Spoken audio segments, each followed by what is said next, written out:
Hi, this is Greg Kihlstrom. Welcome to the Agile World podcast, where we discuss customer experience, employee experience, and transformation in an agile age.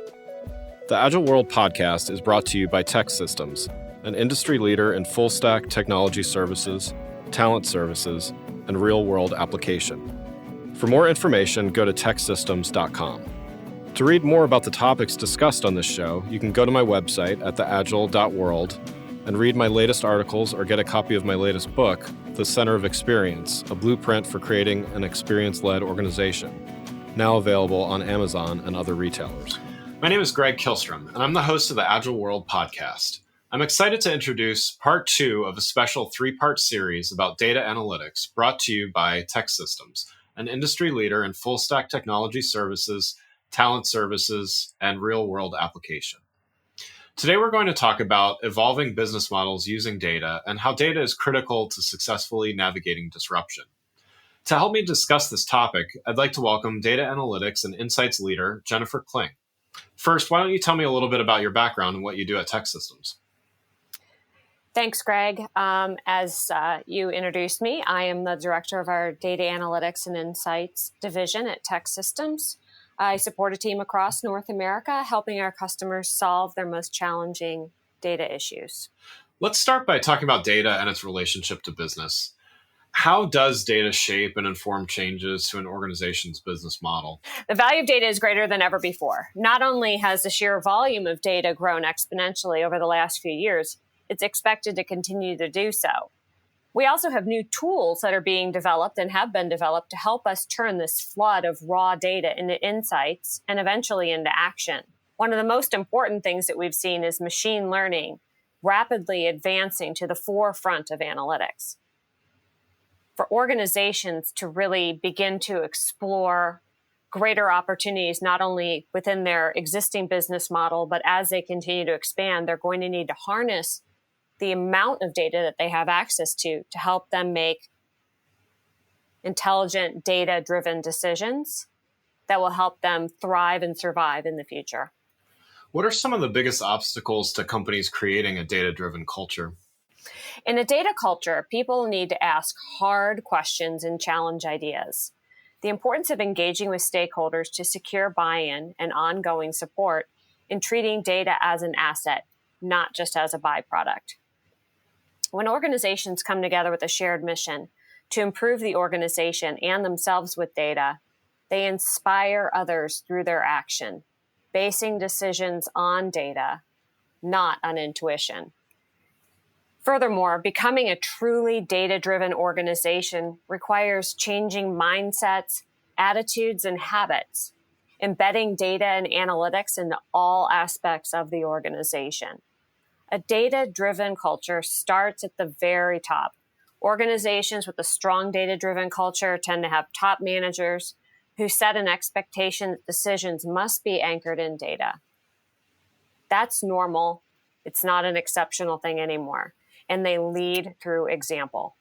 So you mentioned there being a lot of data to pour through and a lot of points that organizations are having to take into account.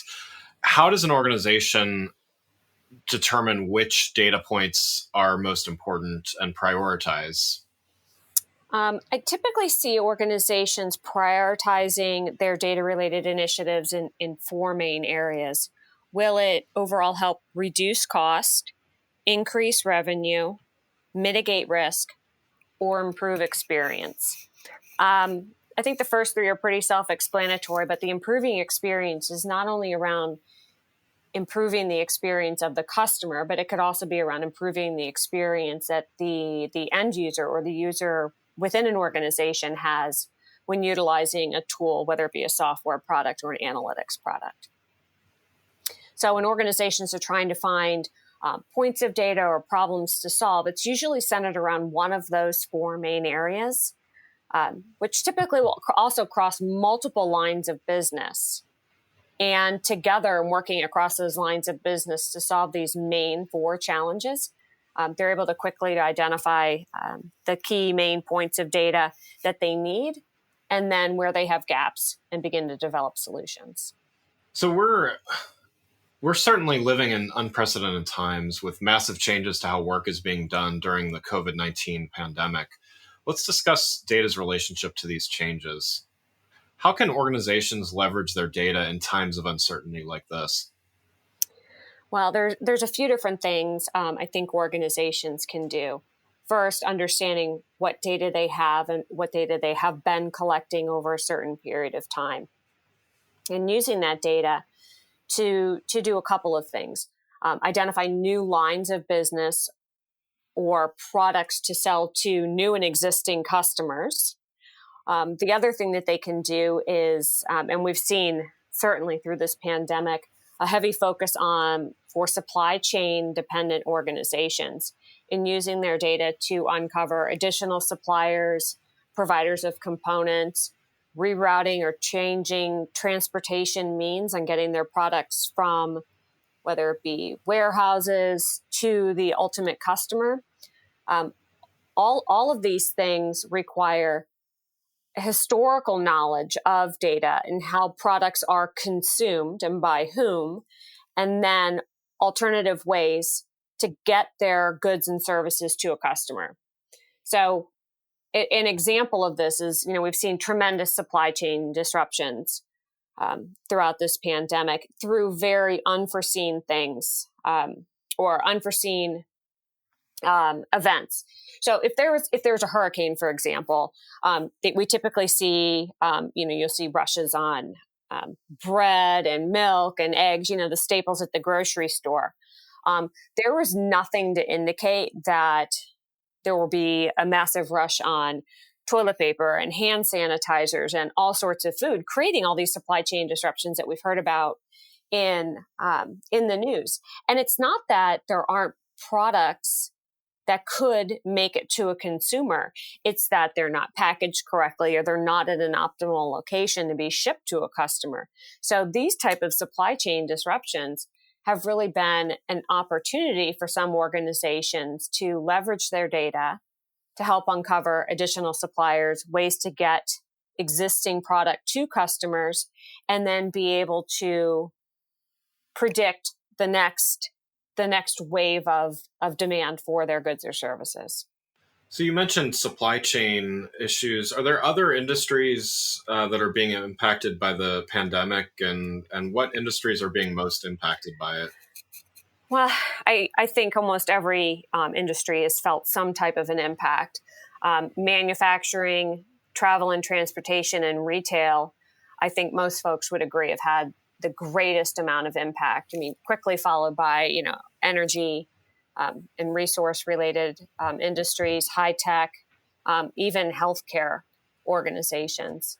The first three, manufacturing, travel and transportation, and retail, have, we can clearly see where manufacturing and retail tied to the supply chain have had an impact, and then travel and transportation being on a lockdown or very restricted travel has significantly impacted those industries. What type of data and analytics skills are most critical for organizations to be successful in this type of situation and today in general? Well, at the end of the day, in a data-driven culture, it's ultimately about the people. So even with the best technologies and processes, if people don't understand how to work with data, then they're not going to succeed in this data-driven culture. What we're seeing right now, the most in-demand and critical skills for organizations are machine learning and artificial intelligence, the ability to do predictive and prescriptive analytics, data mining, and being able to identify and solve problems using this data. Although there have been many changes during these times, it does seem like there are a few things that have remained rather constant. Even with furloughs, layoffs, and workforce reductions, IT talent is still very hard to find. What do you recommend to organizations who are struggling to find data and analytics talent? Well, I think there's a few different things that organizations can do. First, looking at upskilling new and existing employees. This can be accomplished via specialized training that will help the individuals either get the skills that they're going to need to be successful at their new jobs if they're new in the organization, or be successful in this new data-driven culture. Another option is looking at organizations with specialization and expertise in these same areas to help them solve problems. So if an organization wants to, when we went back and we talked about the four main areas where organizations are focused on solving problems, reducing costs, increasing revenue, mitigating risk, and improving experience. Working with a partner that has expertise in solving those problems, utilizing the tools and technologies that are the same or similar within your organization, and with a proven track record within your industry, are really some things that organizations can do to make sure that they have not only the right talent, but the right talent to solve the business problem in the most efficient and effective way to keep the total cost of ownership as low as possible. So thinking about reentry plans, thinking about how organizations mobilize their workforce to reenter markets and reenter business in general, what role can data play, or how can it inform an organization's reentry plan? Really, as organizations are looking at their workforce reentry plans, one of the roles that data can really play is in looking at how successful teams and folks within the organization were in these remote type scenarios. How successful were they at solving problems and collaborating? We've had over really a very short period of time and a very accelerated adoption of working remote capabilities, video conferencing, engaging with team members, customers, vendors, and suppliers. So as organizations are really looking at remobilizing their workforce and what those reentry plans and return to work plans might look like, I think we should expect things to look different. You often hear the term the new normal.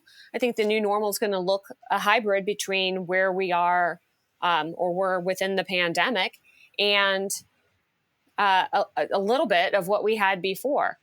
But we've proven over a very short period of time that we can engage in a more digital way with customers, with vendors and suppliers.